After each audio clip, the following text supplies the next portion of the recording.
Hi viewers, this is me Ribaha Imran and you're watching my YouTube channel. Viewers, सबसे पहले channel को subscribe करें, video को like करें, शेयर करें और बेल आइकॉन ऑन करना मत भूलिएगा क्योंकि आज हमें ज्वाइन किया है पाकिस्तान से मुजफ्फर चौधरी ने और इंडिया से हमें ज्वाइन किया है डॉक्टर अभिषेक मिश्रा जी ने।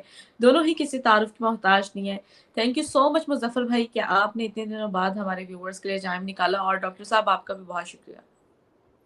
जी, बहुत-बहुत धन्यवाद और आप सभी को मेरी तरफ से रमज़ान की बधाइयाँ और जैसे हमारे यहाँ कहते हैं रमज़ान की राम-राम। तो आशा करते हैं कि आप लोग अपना वो जो है रोज़े इफ्तार अच्छे से कर रहे होंगे और आपके सब परिवार को बहुत-बहुत बधाइयाँ। जी बहुत शुक्रिया रिबाहा, थैंक यू। मुजफ्फर भाई इतने दिनों बाद आज आप आए हैं, कैसा फील हो रहा है? नहीं, मैं बीच में 1-2 दफ़ा आया था। मेरे एक्चुअली बहनोई है रहीम यार खां में, उनकी डेथ हो गई थी, इस वजह से उधर पहले बीमार थे, हार्ट अटैक हुआ और उसके बाद में उनकी डेथ हुई, तो इस वजह से नहीं आ सका। और आज से स्टार्ट है दोबारा से आपके चैनल से ही। शुक्रिया आपका, थैंक यू। हम यही चाहते हमारी हैं भी मुजफ्फर कंडोलेंसेस मुजफ्फर भाई and we truly missed you. आपको बहुत मिस किया हम लोग, जेन्युइनली मिस किए and it's a pleasure to see you back in action.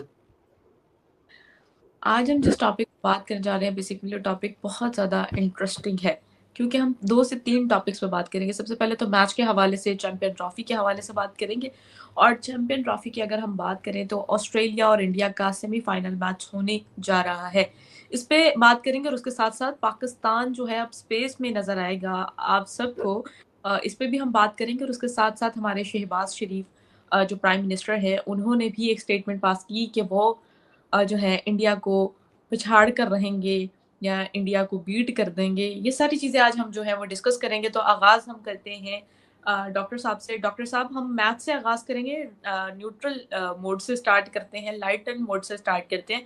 तो क्या कहेंगे आप मैच को देखते हुए इंडिया वर्सेस ऑस्ट्रेलिया का मैच हम आगे आने वाले टाइम में देखेंगे। क्या लगता है कि कौन-सी टीम जीतेगी? वैसे तो जो है ये भी मतलब सारे एशिया के लोग अब इंडिया को सपोर्ट कर रहे हैं, पाकिस्तानी लोग भी इंडिया को ही सपोर्ट कर रहे हैं क्योंकि वो कह रहे हैं कि एशिया में आनी चाहिए ट्रॉफी, चैंपियन ट्रॉफी और या फिर कोई अंग्रेज़ जो है उसको उड़ा-उड़ा के ले जाएगा। क्या कहना चाहेंगे आप इस ट्रॉफी के हवाले से? जी, पहले तो मुझे नहीं लगता कि आप सही कह रही हैं। मैंने तो सारे पाकिस्तान टीवी चैनल पे देखा, वो तो ये मना रहे हैं कि इंडिया का बट्टा बैठ जाए और इंडिया हार जाए और उसके बाद जो है वो ले जाए। आप तो अलग ही गंगा बहा रही हैं रिबाहा जी। खैर समझ सकता हूँ मैं आपका भावना हम लोग के प्रति। तो देखिए भाई, हमारी तो एक ही पहचान है, ये मिट्टी हमारी शान है, हमारी जान है और हमारी पहचान है। तो हम तो भारत माता के संतान हैं, यहीं आए हैं, इसी में चले जाएंगे। तो यस, मुझे पूरा ये इस बात का भरोसा है कि भारतीय टीम बहुत अच्छा खेलेगी। रोहित शर्मा और उनकी टीम अभी तक बहुत अच्छा क्लिनिकल परफॉर्मेंस दिया है उन्होंने, आगे भी वो देते रहेंगे और एक अच्छा गेम देखने को मिलेगा। जो भी टीमें खेले वो जीते। मे द स्पोर्ट्स विन, यही हमारी कामना रहेगी। अगर इंग्लिश खेले, ऑस्ट्रेलिया खेले, वो जीते तो भी अच्छा है। भारत जीत खेले, वो जीते तो भी अच्छा है। मेरी तो बीइंग एन इंडियन तो मैं थोड़ा बायस तो रहूंगा कि इंडिया जीत जाए, वरना मेरा मन दुखी हो जाएगा। But being a sports enthusiast, sports जीते, स्पोर्ट्स रहे और हमें अच्छे प्लेयर्स को देखने का मौका मिले और हम इस गेम से एंटरटेन हो और हम 8 घंटे के लिए अपने सारे दुख दर्द भूल करके और इसको एंजॉय करें। यही मेरी कामना है। देन गो भारत गो। सही हो गया। मुजफ्फर भाई आप क्या कहना चाहेंगे? इंडिया वर्सेस ऑस्ट्रेलिया का सेमीफाइनल होगा, इस बार बाजी चैंपियन ट्रॉफी कौन ले जाएगा? आप क्या कहेंगे बिंगा पाकिस्तानी?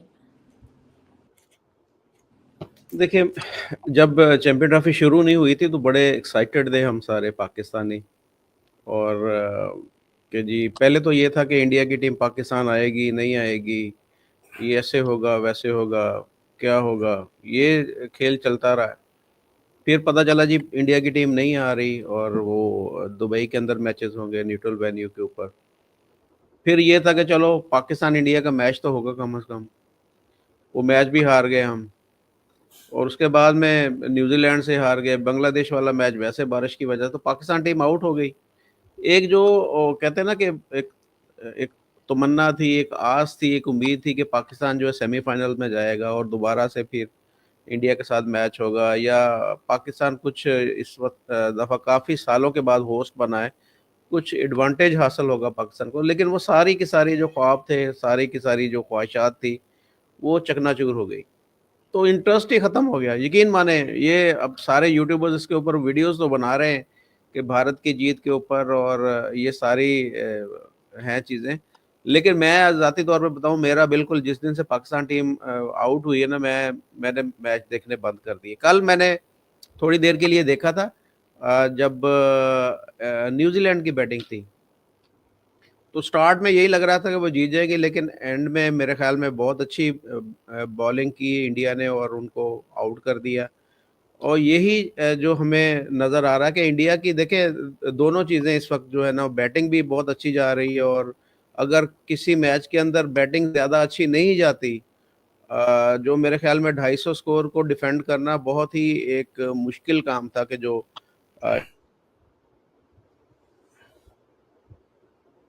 मुज़फ़्फ़र भाई का लगता है इंटरनेट थोड़ा-सा ख़राब चल रहा है।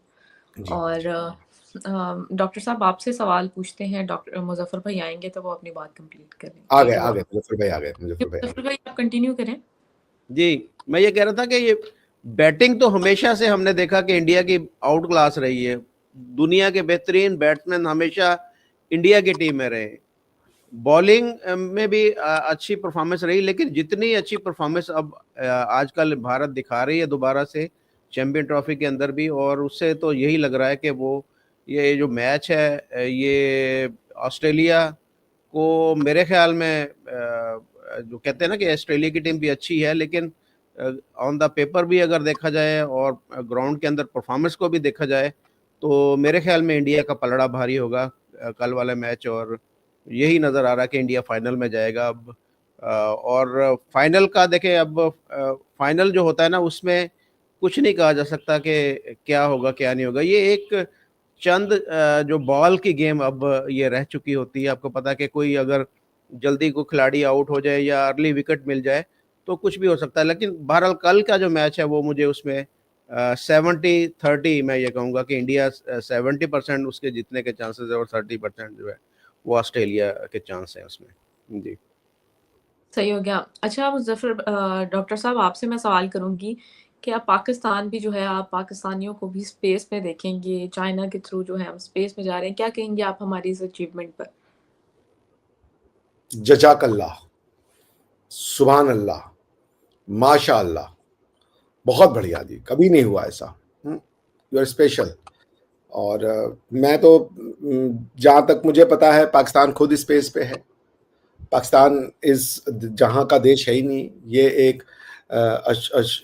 अफलकुल मखलूक़ात है, स्पेशल चीज़ है, अशरफ अल स्पेशल मखलूक। अशरफुल मखलूक। अशरफुल मखलूक़ात है ये। एक स्पेशल क्रिएशन है, जो किसको पता ही नहीं है इसका क्रिएटर कौन है और ये क्रिएशन क्यों की गई है, ये बात अलग है। मगर ये एक स्पेशल क्रिएशन है।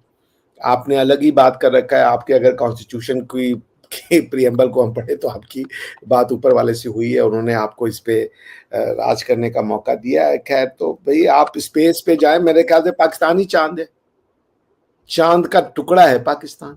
आप ही के लोग बता रहे थे चांद पे गड्ढे हैं तो पाकिस्तान में भी गड्ढे हैं, चांद पे दरारें हैं तो पाकिस्तान पे भी दरारें हैं। तो दुनिया का मुजजा है पाकिस्तान। पाकिस्तान एक जमीन का टुकड़ा नहीं बल्कि टुकड़े का जमीन है।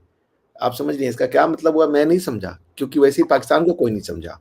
सो पॉइंट ये है कि आपके पीछे दुनिया पड़ी हुई है, पर दुनिया आपके पीछे पड़ी हुई है, आप दुनिया के पीछे पड़े ही नहीं। आप चाइना कहीं जा रहा है तो पीछे से कह रहे हो हमें भी ले चलो, हमें भी ले चलो। यार चाइना का अलग आपने पेचिस करा दिए यार। चाइना गलती से कहीं उड़ने जा रहा है तो आप वो छोटा बच्चा नहीं तो मम्मी के पल्लू पकड़ जाता है, हमें भी ले चलो बाजार, नहीं तो हम रोड पे सोने लगेंगे और ये करने लगेंगे। पाकिस्तान वही बच्चा है। चाइना जरा सा स्पेस के ऊपर जा रहा, आप टप से पकड़ जा रहे, लेकिन हमें भी ले चलो यार, हमें भी ले चलो। भाई सुने, आप तो थोड़ा तो रहम करें।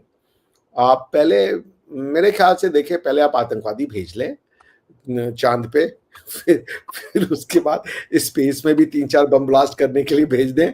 वहां भी जो है आप परचम लहरा दें पहले अपना ना, तब्दीली पाकिस्तान स्पेस, स्पेस का नाम आप रख दें पाकिस्तान।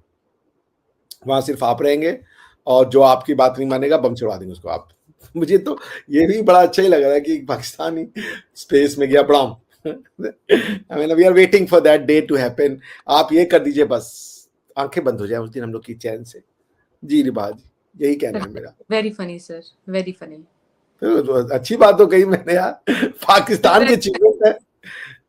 कहीं भी बम ब्लास्ट हो पाकिस्तान, तो आप स्पेस में भी करें प्लीज, फील तो करें ना, स्पेस में करके आए आप, कोई नहीं किया अभी तक। जी जी जी। मुजफ्फर भाई आपसे बात करूंगी कि जहां पर इंडिया सॉरी पाकिस्तान और चाइना की दोस्ती बढ़ती हुई नजर आ रही है, वहां पर गवादर पोर्ट में भी देखा जा रहा है कि पाकिस्तानियों ने एक डोंकी के मीट की जो है फैक्ट्री ओपन की है चाइना के लिए, ताकि चाइना को जो है एक्सपोर्ट किया जाए। क्या कहना चाहेंगे आप इसको देखते हुए? कोई भी बिजनेस है तो उसको मेरे ख्याल में करना चाहिए। अगर डोंकी का मीट मैं समझा नहीं, ना ही मैंने ये न्यूज़ देखी है, इसके बारे में मैं पढ़ के ही बता सकता हूँ, लेकिन ये है कि जी वहां पे ये ओपन किया गया है, क्या ओपन किया गया है? फैक्ट्री ओपन की गई है चाइना कह रही हूँ, चाइना के मीट कह रही हूँ, डोंकी के मीट वहां पे। नहीं, फैक्ट्री में डोंकी के मीट उगाया जाएगा जमीन में, या नहीं, फैक्ट्री लगाई जहां पर गोश्त बनेगा वो? गोश्त अरे बनेगा। बाबा, चाइना के लिए सप्लाई होगा मीट, उसके लिए डंकी लाए जाएंगे बलूचिस्तान में, वहां कटेंगे, सील पैक होंगे और चाइना के मार्केट में बिकेंगे। तो यू हैव गॉट अ अच्छा न्यू इंडस्ट्री, गधा इंडस्ट्री।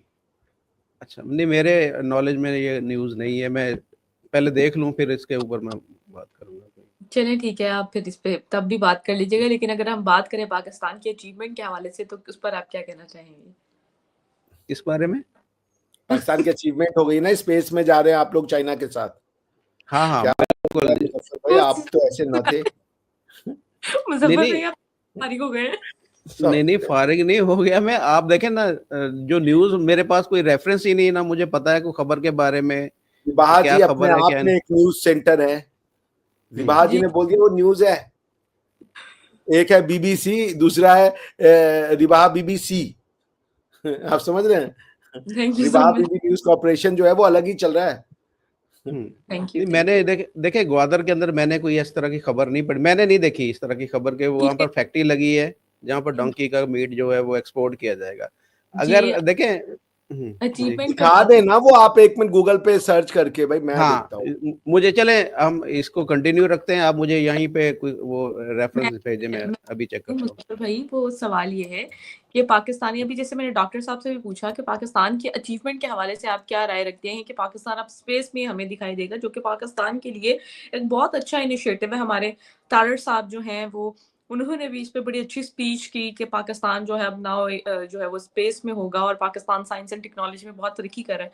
इस पर आप क्या कहना चाहेंगे? भाई रिबाहा जी एकदम की न्यूज एकदम सच है। ये रहा जी न्यूज आपका। शेयर करें इसको रिवाज जी। हाँ जी हाँ जी, शेयर कर रहा हूँ। ये बंद कैसे होगा? और जी ये क्या हो गया?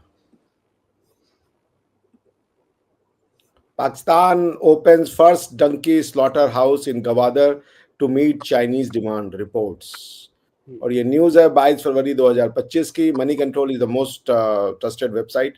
The report notes that Port City hosts Pakistan's first $7 million slaughterhouse created to fulfill China's demand for donkey meat, bones, and hides. Amid airport delays and an unopened port, China and Pakistan knows all weather allies, known as non-weather allies, are now engaging in donkey diplomacy at Gwadar, the centerpiece of their CPEC project. Reported by the Print. The report notes that the port city now hosts Pakistan's first $7 million slaughterhouse created to fulfill China's demand for donkey meat. Operated by China's Hengeng Trade Company, the facility has sparked concern in a country where donkeys are primarily used for transport and are considered sacred in certain Islamic countries. Located in the बताइए यार जी, तो news तो सच है। और ये तो Islamic tradition में डंकी एक अच्छा माना जाता है, वो भी आप लोग बेच रहे हैं। नहीं, इसका गोश्त नहीं खाया जाता इस्लाम के अंदर, और इसको सिर्फ वो पाकिस्तान के अंदर पहले लाया जाता था सवारियों के लिए, यानी कि सामान इधर से उधर ट्रांसपोर्टेशन के लिए यूज़ किया जाता था। अब वो रिक्शा जो है ना, चाइनीज़ रिक्शा ही जो है वो इस्तेमाल होता है। मेरे ख्याल में अब गधे काफ़ी ज़्यादा स्पेयर हो गए होंगे और चाइना को वैसे ही गधे का गोश्त पसंद है। तो अच्छी बात है अगर चाइना गधे का अब गोश्त खा सोचिए के। ना, ये तो गलत बात है ना, आपके लिए वो इतना होली है और या शुभ है या जो भी उसका नहीं वर्ड नहीं, हो। हमारे लिए नहीं, गधा गधा होली नहीं, हमारे लिए ऊंट ज्यादा होली होता है। मतलब अच्छा तो माना जाता है ना, गधा को आप नहीं खा रहे हैं, इसका मतलब है गधे की रिस्पेक्ट में नहीं खा रहे हैं ना। नहीं नहीं नहीं नहीं नहीं नहीं, ऐसे तो कुत्ता भी नहीं खाते हम। हम कुत्ते की रिस्पेक्ट तो नहीं की जाती। हाँ, तो लोग कुत्ता इसलिए नहीं खाते कि कुत्ते से प्यार करते हैं। भाई क्या हो गया आपको? नहीं नहीं, वो तो मैंने टॉपिक छेड़ कर दिया, हम तो कुत्ता बिल्ली को डिस्कस करने बैठ गए। यार हद हो गई, कुत्ता बिल्ली टेस्ट तो करके देखे। कैसी बातें कर रहे हैं आप? आपने कभी खाया सर डॉग? मैं तो शाकाहारी हूँ, घास फूस अच्छा वाला हूँ। अच्छा। अच्छा मुजफ्फर भाई, चलें ये जहाँ सब गाय चल रही होती है मैं भी वो पे। मेरी बात सुने मुजफ्फर भाई, हम ये नहीं सारे, सुनेंगे तो क्या कर लीजिएगा आप? मेरी बात सुने, ये सारे मुर्गी, डोंकी, डॉग और ये ऊंट और ये सारी चीजें साइड पे करके आपसे कुछ सवालात पूछते हैं पाकिस्तान के अचीवमेंट पे, कि पाकिस्तान जो है वो अब स्पेस में हमें नजर आएगा। दूसरी जानिब हम देखते हैं कि Azerbaijan to receive first batch of JF 17 thunder from Pakistan. अब पाकिस्तान जो है एक्सपोर्ट कर रहा है, क्या कहना चाहेंगे JF 17 थंडर के हवाले से? पहले जो आपने बताई कि स्पेस के अंदर, तो मैं देखिए इसमें कोई खुशी वाली, मुझे तो सीधी सी बात है, मुझे कोई खुशी नहीं हुई। अगर चाइना के सेंटर से हमने जाना, हमारा जो वो कहते हैं खला नवर्द जो है, जो हमारा एस्ट्रोनॉट्स है, वो उसने अगर चाइना के स्पेस सेंटर से जाना है तो हमें उसमें क्या कि हम किराए के जहाज में वो बैठ के ऊपर चले जाए स्पेस के अंदर। मज़ा उस वक्त आएगा, मैं पहले भी एक दो दफ़ा बात कर चुका कि हमारा जो स्पार्को वो सारी चीज़ें खुद यहाँ पर तैयार करे, यहाँ पर सारा कुछ करके हमारा अपना बना हुआ जो स्पेस शटल है, उसके ज़रिए हमारे जो साइंटिस्ट हैं वो जाएं वहाँ पर। तो फिर उस दिन मैं भी डॉक्टर साहब के साथ यहाँ पर छाती चौड़ी करके बैठा होऊंगा, मैं बोलूँगा देखिए जी, इसरो ने अगर बंदे भेजे हैं तो स्पार्क को भी भेज रहा है। तो अभी ये अगर इसको छाती चौड़ी ना अचीवमेंट, हो पाई तो क्या करेंगे हम लोग? क्या चौड़े करें फिर? भाई देखे ना, अचीवमेंट है ना, फिर अचीवमेंट होगी ना जिस दिन स्पार्को का अपना स्पेस शटल होगा, अपना स्पेस मिशन होगा। तो फिर वो मज़ा तो अब तो हम वो किराए के कहते हैं कि वो चीज़ों में जा रहे हैं, सारा कुछ चाइना का बना हुआ, सारी टेक्नोलॉजी उसकी है, हमारा सिर्फ वो बंदा बैठ के चला जाएगा। तो मैं इसको उस हद तक अचीवमेंट नहीं मानता जिस हद तक होनी चाहिए, और वो मैं चाहता हूँ कि पाकिस्तानी जो इदारा स्पार्को है उसको आगे बढ़ना चाहिए, उसको अब कुछ काम करके दिखाना चाहिए। हालांकि इसरो से पहले बना हुआ स्पार्को, अगर उसकी हिस्ट्री देखी जाए तो स्पार्को जो है वो इसरो से पहले बना हुआ है, लेकिन उसकी जो कारकर्दगी है वो इतनी मुतासर कुन नहीं है कि जितनी होनी चाहिए। और फ्यूचर में देखना चाहेंगे कि पाकिस्तान का भी कोई इदारा इतना तरक्की करे और वो जो है वो कुछ काम करके दिखाए। सही हो गया। अच्छा, अब मुजफ्फर भाई, ये जो हमने JF 17 थंडर को जो एक्सपोर्ट करना शुरू किया है, इस पर आप क्या राय रखते हैं? ये आए थे प्रेसिडेंट इनके जो अजरबैजान के ना, मेरे ख्याल हाँ। में कुछ 6-8 माह पहले की बात है, तो वो ऑर्डर दे के गए थे उसी वक्त। उन्होंने फ्लाई भी किया था JF 17 में, और उनको बहुत अच्छा लगा था कि जी ये बहुत अच्छा है। और ये बाकी जो इस वक्त मार्केट में बाकी तैयारे हैं उनसे काफ़ी हद तक सस्ता भी है। तो उस वक्त ये ऑर्डर देके गए थे, अब वो खेप जो है वो तैयार हो चुकी है और वो मेरे ख्याल में वही उनको सप्लाई की जा रही है। अच्छा है, चले कुछ तो हमारा बिक रहा है। टेक्सटाइल इंडस्ट्री बंद पड़ी है हमारी, वो जो एक्सपोर्ट हो रही थी बेडशीट वगैरह यूरोप को और अमेरिका को सारा, वो तो बंद पड़ी है। चलो अब जहाज़ ही बिक रहे हैं हमारे, वही बिक जाए।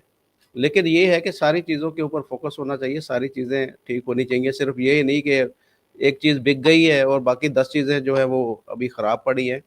तो शहबाज शरीफ को उधर भी फोकस करना चाहिए, उनको भी देखना चाहिए कि जो लाखों लोग जो मज़दूर हैं वो बेरोज़गार जो हुए हैं, उनके लिए भी कुछ काम करना पड़ेगा उनको। उनको भी जो है उनके भी हालात ज़िंदगी जो है वो बेहतर बनाने पड़ेंगे।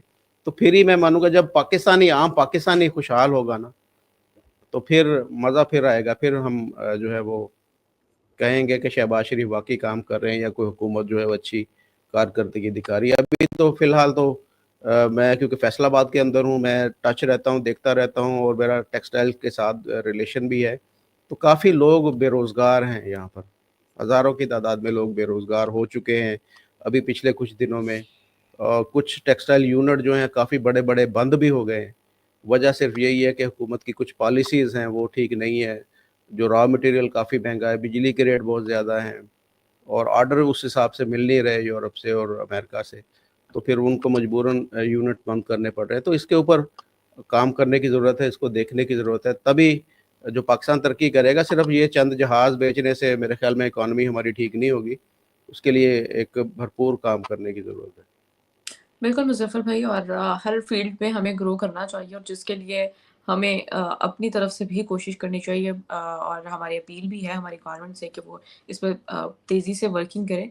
और डॉक्टर साहब, आपसे मेरा सवाल है, हमारे प्राइम मिनिस्टर शहबाज शरीफ साहब ने एक एक खिताब किया जिसमें वो ये कह रहे थे कि मैं कसम खाता हूँ कि मैं इंडिया को जो है पीछे छोड़ दूँगा और हम इंडिया को बीट कर देंगे। इस पर आप क्या राय रखते हैं? जी, जी, मैं तो अच्छी राय रखता हूँ और मुझे पूरा यकीन है कि वो हमें बीट कर देंगे। देखिए, मैंने आपके साथ नीचे कुछ शेयर किया है, आप उसको ज़रा प्लीज़ स्क्रीन पे लाएँगी? क्यों नहीं सर? ये किताब है, इसका नाम है सूर्य सिद्धांत। ये आज से 2,500-3,000 साल पहले लिखी गई थी, जिसमें रिवॉल्यूशंस ऑफ अर्थ कैलकुलेशन और ये सब दे दिए गए थे। ये मैं आपको इसलिए दिखा रहा हूँ ना कि अक्सर लोग कहते हैं और मैं क्षमा चाहूँगा, मैं कुछ not with the purpose of any contempt और समथिंग, जस्ट टू क्लैरिफाई कि भारत में जो एस्ट्रोलॉजी है, ये कोई 1961 के किसी इदारे के साथ शुरू नहीं होती। हमारे खून में है ये। सूर्य सिद्धांत एक किताब लिखी गई और ऐसे कई किताबें लिखी गई आज से 3-4 हजार साल पहले, जब मेजॉरिटी ऑफ द वर्ल्ड ये मानता था कि ये अर्थ फ्लैट है। इसको आपको समझना पड़ेगा। मैं आपके और अगर आपको नहीं विश्वास है तो ऐसे मैं कितने वो ये आपको दिखा सकता हूँ बुक्स जो कि लिखे गए। तो पॉइंट ये है कि अगर आप और ये कह रहे हैं जो आपके जो वो हैं प्राइम मिनिस्टर साहब, ये देखिए कई ऐसी किताबें हैं और ये सब जो लिखी गई, ये एक अंग्रेज ने इसको ट्रांसलेट किया, वो रेवरेंड थे, क्रिश्चियन मिशनरी थे, तो उन्होंने फिर भी अपने हिसाब से थोड़ा उसको ट्वीक किया। लेकिन पॉइंट ये है ना कि आप इंडिया को पीछे नहीं छोड़ सकते। इंडिया की जर्नी 1947 से नहीं शुरू हुई थी। इंडिया की जर्नी 15,000 साल पहले शुरू हुई थी। आपको जो अभी बेसिक बात समझनी है, सिविलाइजेशनल पीस टॉक की कंसेप्ट ऑफ पीस क्या आता है, इसी में आप अभी दुनिया से 500 साल पीछे चल रहे हैं। जो यूरोप ने किया उसी रास्ते पे आपको अल्टीमेटली जाना है, पर आप उस पे जाने को तैयार नहीं है। मोहम्मद बिन सलमान साहब कह रहे हैं हम रेनेसांस लाएंगे। रेनेसांस यूरोप में आज से 400 साल पहले आ गया। तो आप कह रहे हैं कि हम इंडिया को हरा देंगे। किसमें हराओगे आप इंडिया को? किस चीज में मैच है आपका इंडिया से? आप खुद को कैसे हरा दोगे? कौन है इंडिया? अपनी जमीन को कौन हरा देगा? द पॉइंट इज दैट कि कोई आपके यहां सोच नहीं रहा है। अरे आप खुद को कैसे हरा सकते हो? आप भारत हो, आप भारत का डिवाइडेड हिस्सा हो यार। जर्मनी भी टूटा तो ईस्ट जर्मनी वेस्ट जर्मनी बना था। तो आपको तो पहले सच मानना है अपनी जिंदगी में। सच से आपको अपने बच्चों को वो कराना है। किससे दौड़ लगा रहे हो? अपनी परछाई को कोई हरा सकता है? Can you ever defeat your shadow? अरे भाई, आप जो ये ज्ञान की नॉलेज की गंगा जो बहती है, ये आपको 1947 के बाद 1947 और 45 में जब यूएन चार्टर बना तो मुश्किल से दुनिया में 50 से 60 देश थे। आज 190 या 100 200 के आसपास देश है। यूएन चार्टर में जितने देश मेंबर होंगे, that is the criteria to accept a country. तो यूएन में अगर मान लीजिए यूएन के मेंबरशिप 198 198 या 200 और जो भी कंट्रीज होंगी उनके पास है, ये सारे देश, आपको लगता है ये सारे चांद पे पहुंच जाएंगे? सब में ये कैपेसिटी है? आपको चांद पे पहुंचना हो, आपके लोग चांद पे पहुंच चुके हैं, आप उनको अपना ही मानने को तैयार नहीं। चांद पे पहुंचेगा भी तो अगर कल को मान लीजिए ईश्वर करे कि आपका जो सुपारको है वो सुपर हिट हो जाए, बहुत अच्छा काम करे, वो आपके घर का तो आदमी नहीं कर रहा होगा, आप तो उससे रिलेट कर रहे होगे ना कि वो भी मुसलमान मैं भी मुसलमान, इस नाते उसने किया तो ये मेरी अचीवमेंट है। तो आपके लोगों ने अचीव कर रखा है, आप उसको अपना फैमिली मेंबर को मानना ही नहीं चाहते हो। सो जब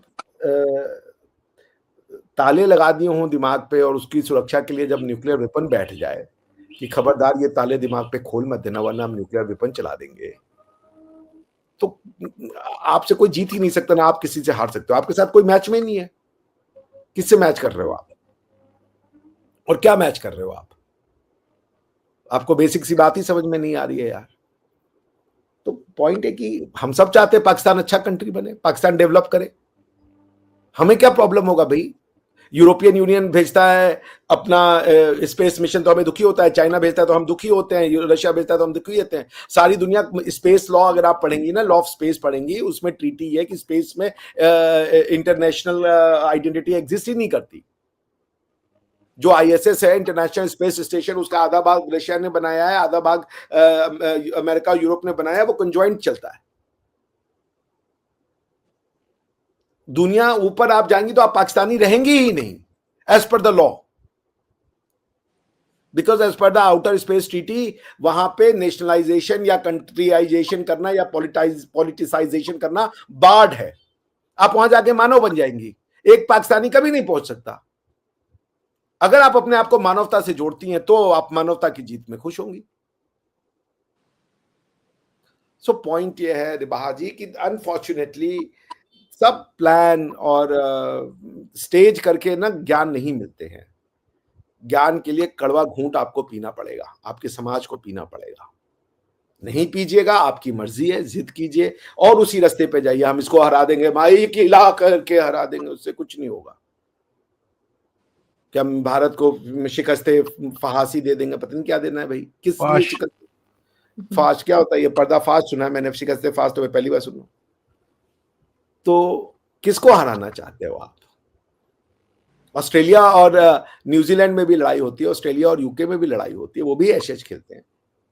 पर आप तो किसी और जगह पे जी जाकर, मैंने तो कभी नहीं सुना उनका जो प्राइम मिनिस्टर बोल रहा हो स्टारमर के, हाँ भाई जा करके जरा ऑस्ट्रेलिया वालों की बैंड बजा देना और ये करें। Natural normal game. हम साए नहीं हैं, आप घर का हिस्सा हैं, पर आप समझ ही नहीं पा रहे हैं। और जिसके हम साए हैं उसको घर समझ रहे हैं आप। देखना यह है कि कब ये दीद खुलेगा, उसी दिन आप चश्मदीद बनेंगे। तब तक आप दीदावर हो करके भी देख नहीं पाएंगे। वाह वाह वाह वाह, डीप बात बोल दी मैंने।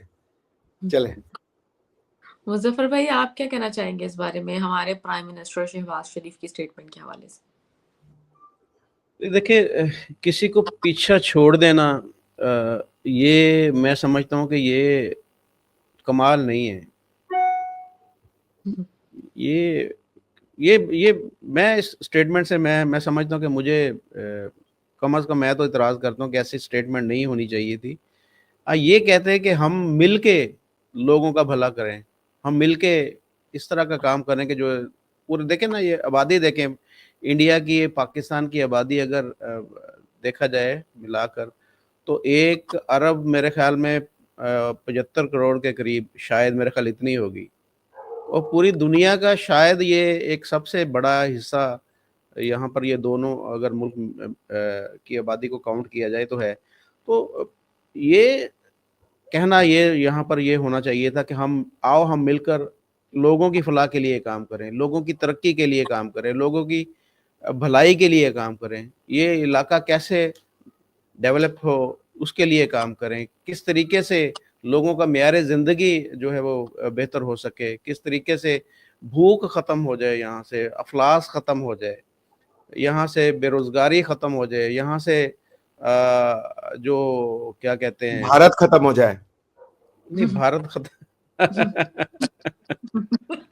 किस तरीके आज किस तरीके से यहाँ से जो लोग बच्चे, कितने बच्चे, करोड़ों बच्चे ऐसे हैं इस खित्ते के अंदर जो स्कूल नहीं जा पा रहे, किस तरीके से उनको एजुकेट किया जाए, इसके ऊपर जो है वो बात होनी चाहिए किस तरीके से जो है ये जो बहुत सारे ऐसे मसाइल हैं रिबा पाकिस्तान के अंदर। मैं आपको बताऊं कि जब मैं उन इलाकों के अंदर जाता हूं तो मैं देख के मुझे हैरत होती है कि ये लोग ज़िंदगी कैसे गुजारते हैं, कि जिनकी जो कहते हैं ना, डॉक्टर साहब कहते होते हैं कि मेरे जीने की इच्छा ही ख़त्म हो गई, कि उनके जीने की इच्छा ये होती है कि 2 वक्त की रोटी उनको मिल जाए, बस 2 वक्त की रोटी मिल जाए, ये उनकी जीने की इच्छा है। कभी शायद उन्होंने नए कपड़े पहने नहीं रिबा, उन्होंने कभी पाँव के अंदर जूता नहीं पहना, कभी कोई अच्छी चीज़ खाई नहीं उन्होंने। तो ऐसे लोग हैं, ऐसे लोगों के लिए काम करना चाहिए। ऐसे बोलें कि जी हाँ, हम भारत को पीछे छोड़ेंगे और अपने लोगों को डेवलप करेंगे और भारत भी अपने लोगों को डेवलप करे, ये ऐसे स्टेटमेंट होनी चाहिए थी, तो फिर मैं खुश होता उस दिन। तो बस इसी जो ख्वाहिश है, ये ख्वाहिश है कि काश कि हमारे जो दोनों मुल्कों के प्राइम मिनिस्टर्स हैं कभी आपस में बैठें, मिलें और इस खित्ते की तरक्की के लिए, इन लोगों की खुशहाली के लिए भी बात करें कभी। बहुत शुक्रिया मुज़फ़्फ़र भाई आपका। डॉक्टर साहब आपका भी बहुत शुक्रिया। हम यही चाहते हैं, पीस का मैसेज देना चाहते हैं ताकि दोनों कंट्रीज़ के दरमियान पीस पैदा हो सके। कौन सा और पीस? पीस 2 सर, हैं, अमन। एक है PIECE, एक है PEACE। सर अमन वाला। PIEC। उसका मतलब होता है टुकड़े-टुकड़े। Thank you so much sir. Doctor साहब आपका बहुत शुक्रिया। मुज़फ़्फ़र भाई आपका भी बहुत-बहुत शुक्रिया। नेक्स्ट प्रोग्राम तक के लिए आपके हमें सभी परिवार को मेरी तरफ से रमज़ान की वंस अगेन बहुत-बहुत शुभकामनाएँ। Thank you so much sir. मुबारकबाद। आपको भी बहुत-बहुत शुभकामनाएँ, मुबारकबाद रमज़ान की। Thank you so much. Viewers, आप लोग अपनी राय का इज़हार नीचे कमेंट सेक्शन में ज़रूर कीजिएगा। नेक्स्ट प्रोग्राम तक के लिए हमें दें इजाज़त। Thank you so much.